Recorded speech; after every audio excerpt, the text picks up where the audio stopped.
شرفتونا وان شاء الله يوم موفق باذن الله.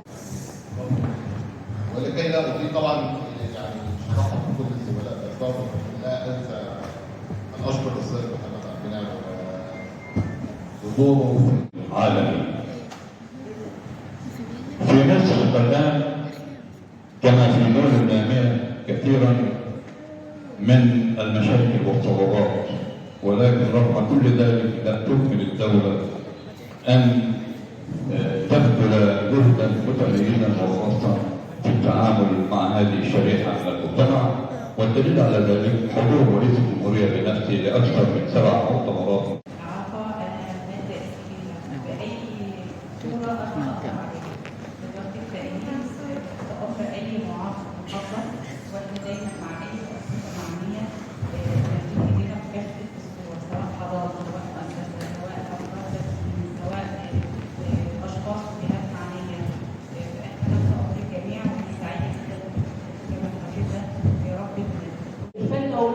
في مؤسسات بس بتشتغل على العلاج بالفن.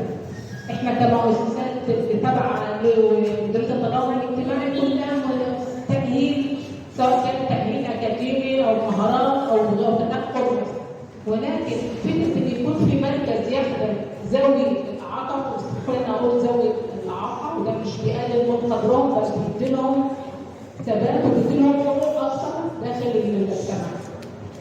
فكان في جمعيات بس او مؤسسات التأهيل او العلاج بالفن.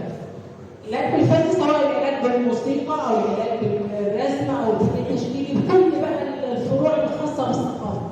فكنت مستغربه جدا معقول في مؤسسات بس فاتحه خدمه العلاج بالفن، فبداوا يعرضوا نماذج ازاي قبل التدخل وازاي بعد التدخل. وفي الحقيقه مش كان التطور والحزن لاولادنا، ومش عايزه اتطرق لاهميه العلاج بالفن وازاي بنعمل مهارات اجتماعيه والتواصليه لاولادنا ذوي الاعاقات الذهنيه واضطرابات التوحد والاضطرابات النمائيه عموما، ولكن كمان في الاضطرابات النفسيه اصبح مفيش علاج دوائي او علاج سلوكي بس بيشتغل منفصل، ولكن العلاج بالفن اصبح معانا في كل. وعضو أمانة المؤتمر الأستاذ أحمد صلاح عبد القادر. بسم الله الرحمن الرحيم، والصلاة والسلام على أكرم المرسلين سيدنا صلى الله عليه وسلم.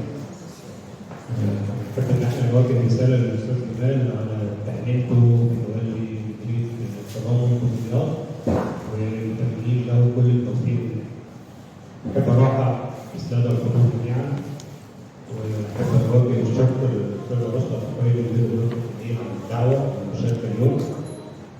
وكمان منا بالدور المجتمعي للجمعيات والمجتمع المدني في سجن اولادنا من ذوي الاحتياجات الخاصه.